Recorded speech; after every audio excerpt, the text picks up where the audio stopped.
Hi hello नमस्कार, शुभ सकाळ सर्वांना. आज आहे रविवार, तर आज आमच्या घरी बनणार आहे नॉनव्हेज.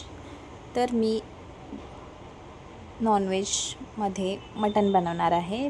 तर मी मटण उकडायला ठेवले आहे, भात ठेवत आहे. आणि आज माझा पहिलाच व्लॉग आहे.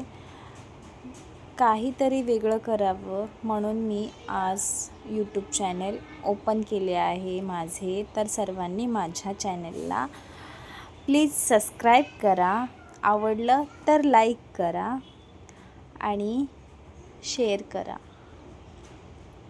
तर आज रविवार असल्यामुळे आठवड्याभराची तयारी पण आजच करून ठेवते. म्हणून मी इकडे ग्रेव्ही बनवण्यासाठी हे साहित्य घेत आहे. कांदे, टमाटे, आलं, लसूण हे सर्व साहित्य ग्रेव्हीसाठी मी घेणार आहे. तर हे कांदे मी पूर्ण आठवड्याची ग्रेव्ही बनवण्यासाठी घेतलेले आहेत. तुम्हाला सगळ्यांना वाटेल की मटणसाठी एवढे कांदे घेतलेत का, तर नाही, हे कांदे पूर्ण आठवड्याच्या भाजीचे आहेत. मग आपले कोणत्याही ग्रेव्हीच्या भाज्या असतील, छोले म्हणा, मटकी म्हणा, मूग म्हणा, शेवची भाजी म्हणा, ह्या सगळ्यांसाठीच हे मी सारण बनवून घेणार आहे. भाजी चांगली घट्टसर व्हावी, तर यासाठी मी ते बनवून ठेवते की आठवड्याभरामध्ये सकाळचं टिफिन असल्यामुळे डेली आपल्याला मसाला सकाळी लवकर बनवता येत नाही. तर हा 8 दिवस चांगला टिकतो. कधी कधी लवकरही संपून जातो. हा जाईल मला ती मिड आठवड्यातल्या मध्यांतपर्यंत जाईल. तर हे बघा, हे साहित्य मी ग्रेव्हीसाठी घेतलं आहे. मटण बघा उकडायला ठेवले आहे. मटण आता उकडा काढण्यासाठी चेक करते की शिजले आहे की नाही. आता पहिल्यांदा तरी मटण शिजलेले नसते. चेक करताना ते मला काही शिजल्यासारखे वाटत नाही. परत थोडंसं पाणी ॲड करते गरम आणि परत उकडायला ठेवते. मुलांना उकडा हा आवडतो. लहान मुलांना भातावरती अळणी रस्सा दिला की छान आवडीने ते अळणी भात खातात. तर ग्रेव्हीसाठी बघा कांदे लांब लांब चिरून घेते. हा मी भाग घेत नाही.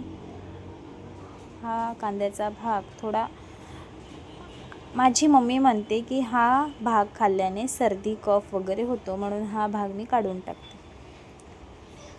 तर पहिला व्लॉग असल्यामुळे मनामध्ये धाकधूक तर चालूच आहे. कोणी पाहील नाही पाहील, माझं यूट्यूब चॅनल ग्रो करेल नाही करेल, याची पण थोडीशी आहे. आणि व्लॉगिंग करताना काय बोलावं हा मोठा प्रश्न असतो. तर काय बोलू, तर आता असं आपलेच मित्रमैत्रिणी आहेत, त्यांच्याशी आपण गप्पा मारतो आहे असं समजून आता मी तुमच्यासोबत गप्पा मारते. तर काम करता करता आज संडेचा दिवस असा निघून जातो, काहीच कळत नाही. मग आता टमाटे वगैरे चिरून घेते व्यवस्थित. आता टमाटे असे यायला लागलेत, वरून तर दिसतात खूप छान, पण आतमध्ये खूप काही असतं, त्याच्यामुळे ते बघून घेतलेलेच बरे. आणि कांदे चिरताना पण मी कांदे थोडेसे धुवूनच वापरते, कारण त्याला जे काळे डाग असतात ती बुरशी असते, त्याच्यामुळे ते धुवून घेतलेले बरे. मग हे सगळं साहित्य आता फ्राय करून घेईन. आणि ग्रेव्हीमध्ये थोडेसे माझ्या घरामध्ये वॉटरमेलन सीड्स किंवा पंपकिन सीड्स असे असतात, तर वॉटरमेलन सीड तर संपल्यात. मग थोडेसे पंपकिन सीड आणि काजू आणि खडे मसाले टाकून ग्रेव्ही छानपैकी बनवून घेणार. हे बघा, हे साहित्य आहे. सर्व साहित्य रेडी करून ठेवलं आहे. आता हे साहित्य आपण 2 चम्मच तेल घेऊ, 2 पळी, आणि त्याच्यामध्ये हे सर्व कांदे चांगले गुलाबी होईपर्यंत भाजून घेऊ. कांद्याचा कलर चेंज झाला की हळूहळू सगळे पदार्थ आपण त्याच्यामध्ये टाकू.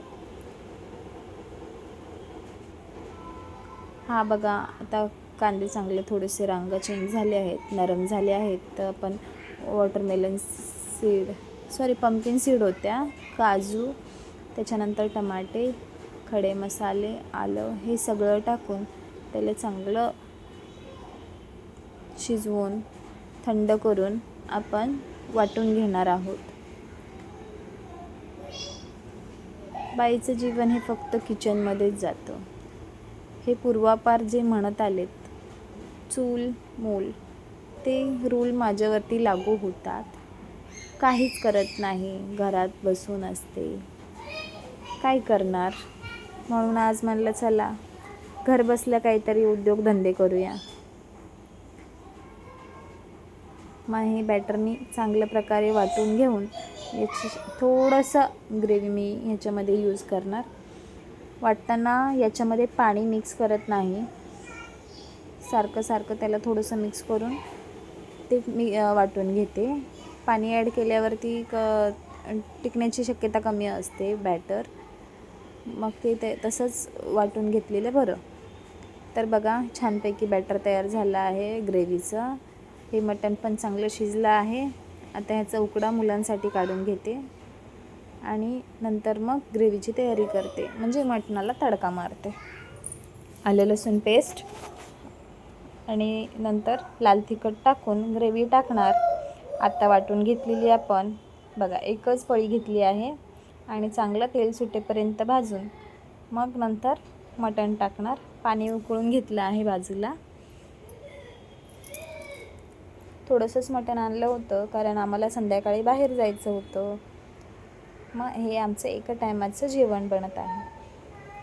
हे बघा आमच्या घरी सुकं कोणी खात नाही, म्हणून थोडंसं पाणी ॲड केलं. सुकं खायला पण छान लागतं, टेम्पटिंग असतं.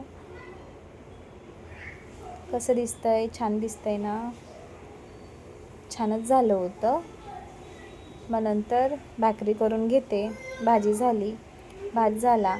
आता ही ग्रेव्ही चांगलं एअरटाईट झाकण ज्याचं आहे अशा डब्यामध्ये पॅक करून फ्रीजमध्ये स्टोअर करून ठेवायचं. भाकरी करायला घेते.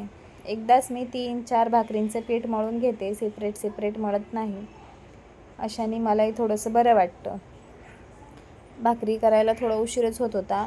आज व्हिडिओ शूट पहिल्यांदा करत होते, त्याच्यामुळे मला व्हिडिओ शूट करताना टाईम कुठे जातो आहे कळत नव्हतं.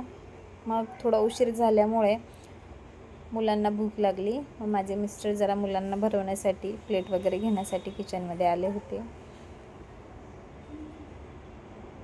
ते मुलांना भरवतात तोपर्यंत माझ्या भाकरी होतात आणि मग आम्ही दोघं जेवण करतो. आणि जेव्हा आपण विचार करतो की आता आपण व्हिडिओ बनवतो आहे, आपला स्वयंपाक एवढा चांगला होतो आहे, आपण तो कॅमेऱ्यामध्ये दाखवूया, त्यावेळेस मुद्दाम भाकरी आपल्या फुगत तरी नाही, तुटतात तरी, काहीतरी होतं. तसंच काहीसं आज माझ्यासोबत झालं. आज माझ्या एकही भाकरी फुगल्या नाहीत. आता ही भाकरी फिरताना एवढा त्रास देते, सारखं ती ताटाला चिटकते, म्हणून तिला सारखं उचलून मला फिरवावं लागतं. तर माझी भाची माझ्याजवळच राहते. मग आम्हा तिघांच्या 3 भाकरी, माझी 1, मिस्टरांची 1. झालं आमचं जेवण. चला या जेवायला.